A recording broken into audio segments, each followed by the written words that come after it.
Hello, I'm Caroline Searcy. Welcome to Bred to Win, with plenty of bloodstock news after another sensational day of spring racing around Australia. The exciting speed son of So You Think, Peltzer, with some wonderful first foals at Twin Hills Stud, including one very special filly to the Bred to Win team. And enormously successful owner and breeder Alan Bell in Arrowfield Stud's Horse Who Made You Love Racing. That's all soon, but we start with our Aushorse news of the week.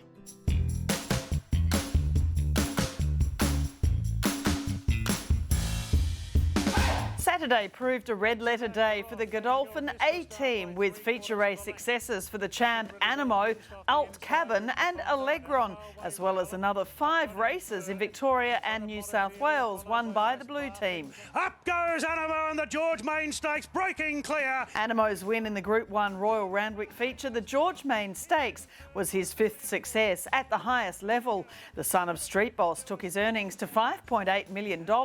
He's from the Redute's Choice mare Anamoe, a Group 1 winner herself, from the family of Grand Armee, dealer principal and drum. Anamoe's sire, Street Boss, now stands at Darley's Kelvinside Stud in New South Wales and is in fine fettle as the new covering season begins. A dual Group 1 winner in the US, Street Boss is another of the successful sire sons of Winx's sire, Street Cry. They include Street Sense and Shocking, auguring well for Anamoe to carry on this growing dynasty of a sire line in Australia in the years to come. But it's all Aft Cabin at 1400 metres is going to stride in this colt. A week after Golden Miles' Ming Dynasty success, another of the Darley A-team, Astern, this week had Aft Cabin battle a severe storm to win the Caulfield Guineas Prelude. As the heavens opened, the seaworthy named Aft Cabin swam through the heavy rain with ears pinned back and a winning intention. The colt is from the Lonhro mare Shelters, a full sister to Group 1 winner Benfica, who's also thrown stakes winners Multaja and Veronillo, and comes from the same dam line as Queen of the Turf Stakes winner Neroli and champion filly Riverina Charm. Astern is building quite a record of 3-year-old success in the early months of the new season. He's a son of Medaglia d'Oro from Exceed and Excel mare Essaouira, a descendant of star fillies La Baraka and Triscay, and also dam of the other Elise, a triple Group 1 winner. We recently filmed Essaouira's dam Elise, daughter of Rory's Jester and La Baraka, as a retired mare at Darley Woodlands for an upcoming Thoroughbreds Argo story on the care of retired broodmares. With this sort of generational breeding, you can see why the Darley team is so invested in the success of her young sire grandson, Astern. Allegron was successful for the Darley team in the Group 3 Kingston Town Stakes and is by Teofilo from the family of Pravashi and Pure Joy. While at the other end of the alphabet, Zapateo won the Group 3 How Now Stakes, a brazen bow half-sister to another 3-time stakes winner, Osborne Bulls. Here comes the champ, Nature Strip, taking the lead from Eduardo. Another Randwick highlight was the Shorts, now seen as a dress rehearsal for the $15 million Tab Everest, and the world's best sprinter Nature Strip showed he's thrived since his Royal Ascot success in the Platinum Jubilee Stakes, with a thrilling victory against the best sprinters in the land. The son of Nakoni, who's now based at Widden's Victorian base, is from the Desert Sun mare Strikeline. Desert Sun, of course, the sire of another champion in Sunline. Madame Pomery, Zougotcha is fighting hard. It was a great day for the Widden stud team, with all 3 legs of the Darley Princess series so far having fallen to daughters of their son of Northern Meteor, Zoustar. Silver Shadow Stakes winner Zougotcha took victory in the T-Rose Stakes, and she was identified early by Widden's Antony Thompson in our Inglis Easter yearling sale preview. She's a sassy filly. She's always been that really racy type, big action on her when she walks and floats when she canters around. So here's a lovely filly with a massive pedigree. So hopefully she can really be another one of those fine Zoustar fillies to come off this farm that we're so proud of. And of course, Sunlight comes to mind and Madame Rouge at the moment. But yeah, she's certainly in the same paddocks and in the same mould as those two. Zougotcha was a $500,000 Inglis Easter yearling bought by Chris Waller and Guy Mulcaster and raced by some loyal Waller stable clients, with Widden Stud understandably also in the ownership group.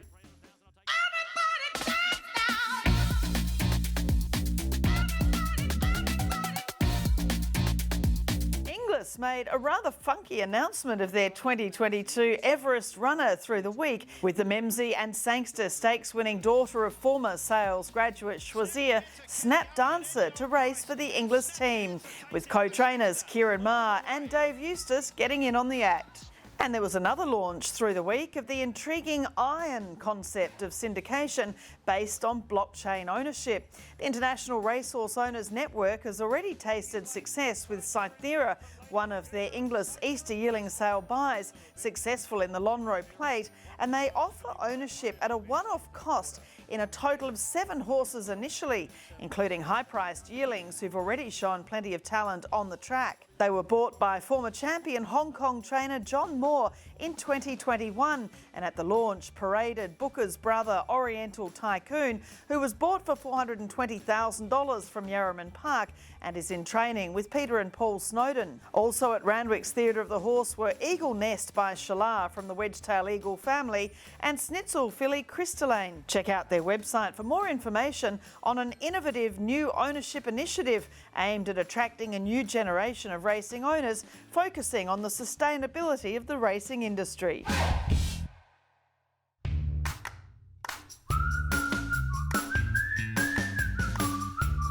The English graduate of the week is a former English Premier Sale yearling Boogie Dancer, successful at the weekend in the Group 2 1,000 Guineas Prelude at Caulfield. But it's all Boogie Dancer careering away. The filly is the first stakes winner for Saboog and was bred by David and Kaylee Johnson at Rushton Park. Her dam search for fame is by Quest for Fame from the 8 Carat family through the Cotter Healy House branch of Dane Wynn Commands and Impaler. She was bought by Wiley Dalziel and Peter Moody for $50,000 at last year's English Premier Sale in Melbourne. Her sire, Saboog, a handsome group-winning son of Schnitzel and full brother to Lightning Stakes winner Schnitzeland, stands at Kitchwin Hills Stud at a fee of $8,800.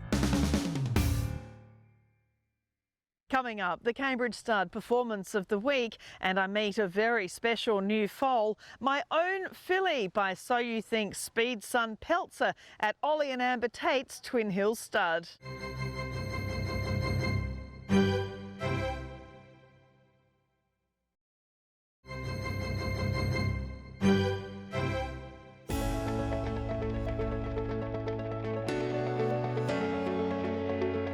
For generations, we've seen top-class New Zealand gallopers bring that success to Australia, and on Saturday at Caulfield, Callsign Mav did just that. Here's Callsign Mav on the outside, running on with I Am Superman. A 3-time Group 1 winner across the Tasman and now trained by Danny O'Brien, he was too strong for a smart sprint field in the Group 1 Sir Rupert Clarke Stakes. His sire, Atlante by Fastnet Rock from Ready for Catherine, only stood for 2 seasons at New Zealand's Mapperley Stud for 111 foals with 4 stakes winners, including the now 4-time Group 1 winner Callsign Mav. He's a close relation to another New Zealand Group 1 winner, the Party Stand, and his dam side contains stallions Volksrad, Royal Academy and a sire featuring later in the show, Red Anchor.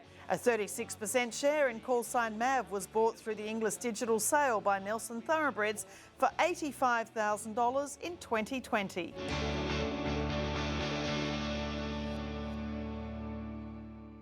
In the season just gone, So You Think was runner-up in the champion Australian Sires title, and there's every reason to believe that soon that honour will be his. As well as being a super broodmare sire, dam sire of this year's Golden Slipper winner Fireburn, attention is now turning to the sire sons of So You Think, including the gorgeous and speedy Peltzer at Twin Hills Stud near Cootamundra in New South Wales. He's also part of my latest breeding experience with thoroughbreds, throwing a beautiful filly foal.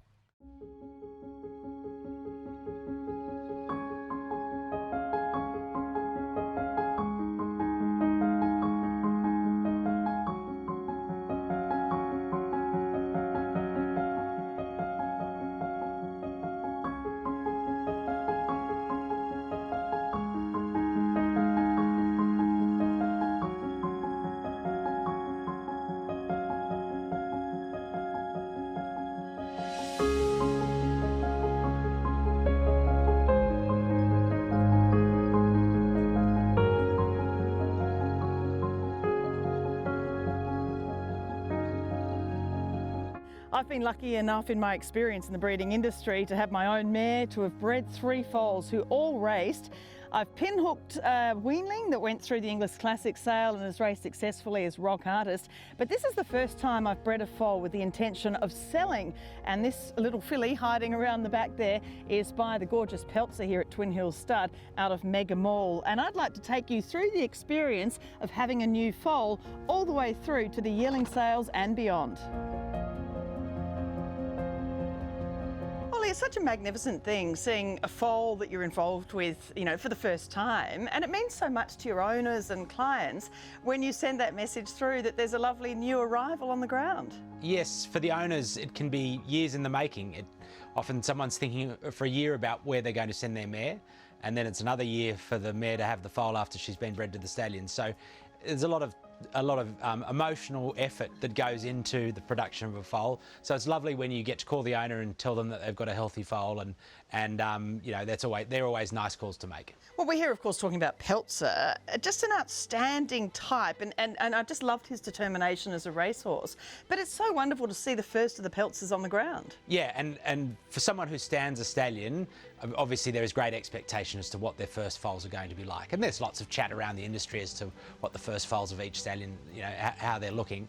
So for us, you know, Peltzer, obviously his first foal's hitting the ground this spring, and we're very pleased with them. They're very in his mould, which is fabulous because he's a really lovely horse, a powerful, good-looking, athletic horse. So his foals, you know, so far they give us the same impression. Yeah, well, looking at him here today, I mean, his coat is incredible, but the power behind, you know, he's just such a lovely example of, you know, a speedy, so you think, but, you know, he looks as if he has the versatility to throw horses that'll get out at 2, as he did, of course, unbeaten as a 2-year-old, and then sort of maybe go on with it with his bloodlines. Yeah, that's right. It's interesting because he's not, in his looks, he's not a typical So You Think. But having said that, he's obviously promoted as one of So You Think's fastest sons. So, look, hopefully he's got the best elements of his father, and that obviously, you know, one of the greatest racehorses Australia's ever had.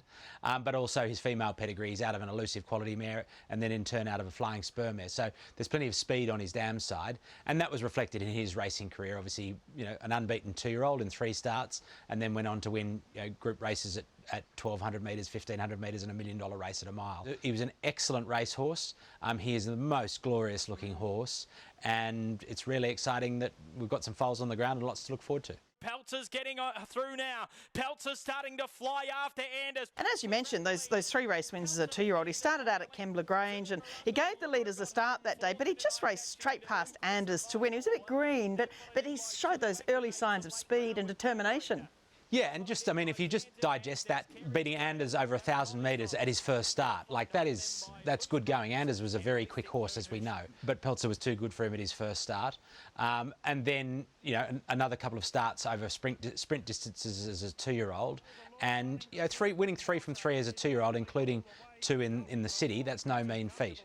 He was a very, very good 2-year-old. Yeah, those city wins were incredible, obviously. I think sometimes people underestimate how elite Sydney 2-year-old racing is. Saturday Metro racing is you know, it's world class. Absolutely, and you know, if we look at as a commercial market, what we're trying to promote, or when we're trying to sell horses, people are looking for those horses who can race at the elite level, particularly as 2-year-olds. And Peltzer could do that, you know, and to a certain extent belied his pedigree because being by So You Think, that's not necessarily what you would expect from them.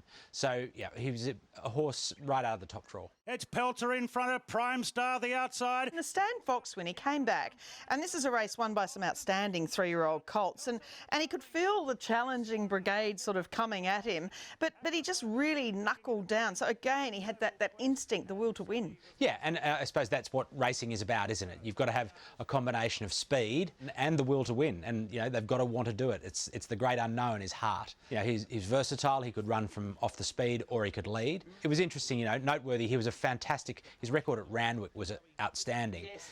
And I think that, you know, on the one hand, you think, well, you know, he obviously didn't only win at Randwick, but on the one hand, you think, well, did he just like Randwick? But ultimately, the best racing in Australia, the strongest racing in Australia, is at Randwick. So for him to have won 5 races at Randwick is, says a lot about him. Absolutely. And of course, then there was the $1 million Bondi, a heavy track again. And again, he absolutely waltzed in. It mightn't be a stakes race, but it may as well be. Yeah, so look, any race where you're running for $1 million is going to be a strong field. And he won very, very well that day. But Peltzer going through his gears, and he does it again. And then, of course, he came back and won the Eskimo Prince Stakes. And that was first up, maintaining that great record at Randwick as well, beating the likes of Prague and North Pacific, and this time coming from off the pace. Yeah, that's right. And look, they're over 1,200 metres. You probably expect him to, maybe not have that speed that some of the others had over that distance, but he was still too good for some handy horses in Prague and North Pacific, as you said, and racing well fresh, which is interesting. A horse, again, being by So You Think, that can come out and win at 1,200 metres first up, says a lot about how talented he was.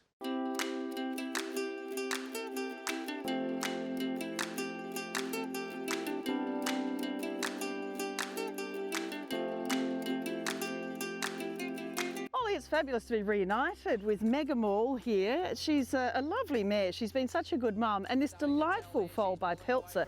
We're so proud of her already. What do you make of her? Yes, well, as we say sometimes, Caroline, all foals are equal, but some are more equal than others. And this foal, which is part-owned by you, with some friends, she's a lovely filly.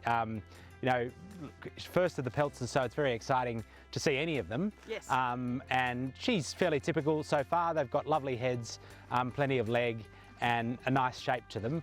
You and I were just chatting before and just said that, Peltzer's such a lovely looking horse himself.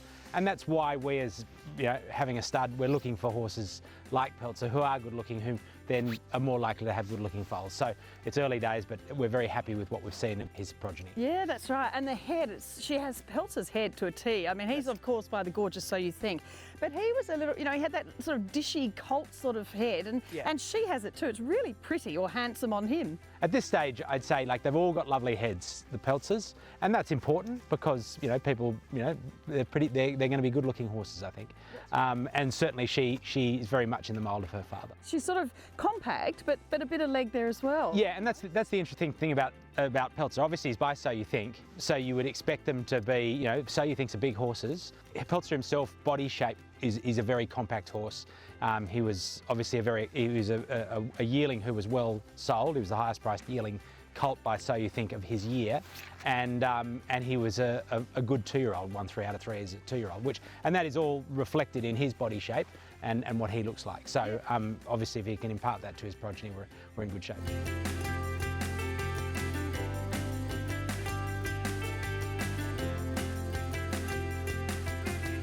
Some of the other foals you have here by Peltzer are just stunning. I mean, a mare such as Majestic Music, who was a top filly of her generation, raced by the great South Australian breeder Harry Perks. Just a beautiful, beautiful type. Yeah, that's right. And we've sent him some really nice mares, and friends of Twin Hills have sent him some really nice mares as well. So obviously, mare quality is one half of the equation. And a mare like Majestic Music, she was an outstanding mare, winner of the Edward Manifold and a host of other group races. And his quality colt, a really nice looking colt, and so that's one we're really excited about. And I just love this one, this colt from Demetria. He's a touch older than the others, but he's from a half sister to a Blue Diamond winner, Samaretti. But he's so strong through the body, and he's got plenty of spunk about him too. Yeah, he's just a magnificent foal. He's just got the shape and the look, and you can just picture him what he'll look like as a yearling. I think he could be something, in a year's time, could be looking very special. And interestingly, as to be expected, out of a sister to a Blue Diamond winner, he's built like a 2-year-old. So look, nice to see, and a foal that we really like. And then we looked at this gorgeous filly from Cosmic Powers. She's a mare by not a single doubt. Her first foal by Piero is a stakes winner. And again, a speedy sort of looking girl, as you'd expect looking at mum. Yeah, that's right. That's right. She's a really nice filly and a very well-bred filly. And again, indicative of some of the nice mares that have visited Peltzer. Again, looks sharp. She's strong. She's got, a lovely head and a good hindquarter and shoulder. And I think at an early stage with a stallion, there's only so much you can say about foals when they're a month old, except the Peltzers, they've all got nice heads, good hindquarters, and they're athletic, they move well.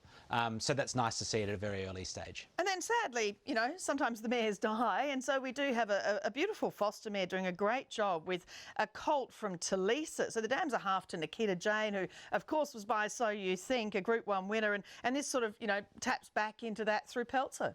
That's right, yeah. We had a mare called Talisa, Senator Peltzer, got a lovely colt, and then sadly when the foal was a couple of weeks old, we lost the mare. But look, happily, you know, one of our neighbours, or sort of neighbours, John North at Bowness Stud, had a foal that had just died, and he happened to mention that to us. So we got the mare and the foal together and fostered the foal onto the mare. He's very happy now with his new mum. So a fantastic result under difficult circumstances.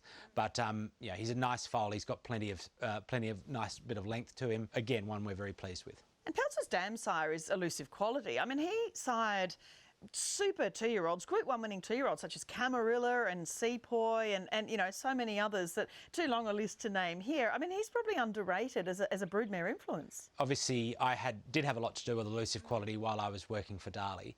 What I'd say elusive quality does is he gives them speed. You've just mentioned, you know, Sepoy, certainly one of the best 2-year-olds of my lifetime by elusive quality. Elusive quality was an excellent stallion and has left a wonderful sire son in Quality Road in America. But I do think, you know, that was the one thing that he really imparted upon them above all else was speed. It's a cliche to say that if he has foals like him, we'll be in good shape. But you know, that's when you've got a horse that looks like Peltzer, you've got a better chance to get foals that are good looking than other stallions. So you know, he's just beautiful. And it all matters for obviously racing on the racetrack, but we're really looking forward to the little journey with our little filly, the little Megamore filly towards the sales ring and beyond, and all the other foals as well. Yeah, fingers crossed. And she's very much her father's daughter. It's lovely to watch them when they're born, lovely to watch them develop, and you hope that they continue to go in the right direction, and I'm sure she will.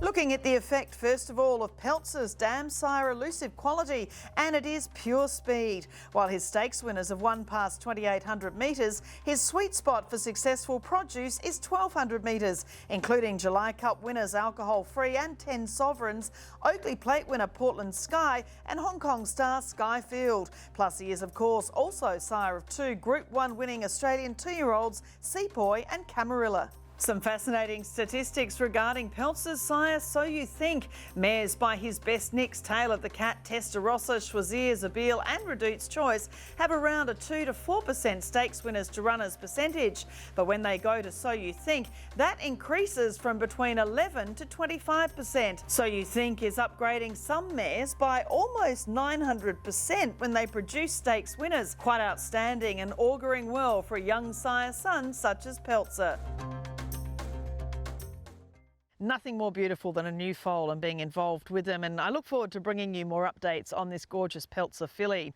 Coming up after the break on Bred to Win, we're familiar with the famous colours of Alan Bell, Deepfield, Schillaci, Grand Armee and more. But who was the champion 3-year-old colt of the 80s he fell in love with? Find out in Arrowfield Studs, the horse who made you love racing.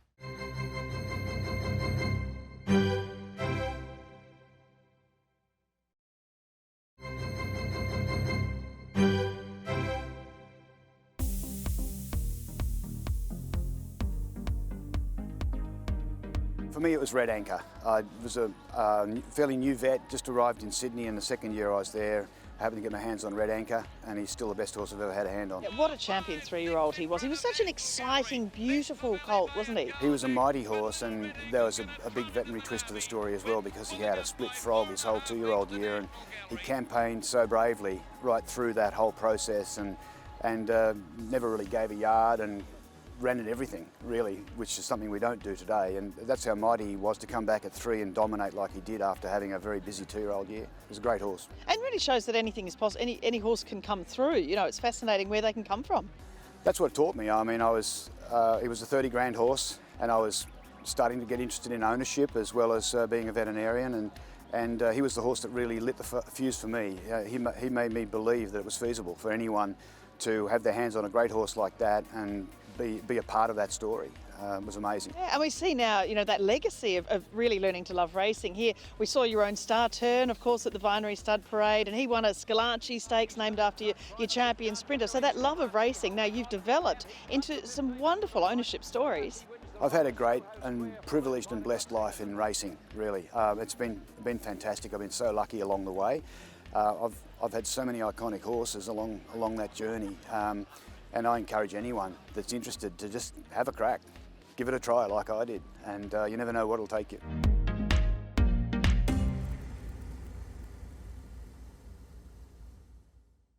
That is Bred to Win for this week. Join me again next week as we bring you Kiora Studs, Young Guns, Farnan and Prague with their first foals on the ground, and New Boy in 2022, Cap Devant. Plus, Gus Rowland returns to Bred to Win with another great reminiscence in Arrowfield Studs, Horse Who Made You Love Racing. That and much more next week. I'm Caroline Searcy. Look forward to seeing you then.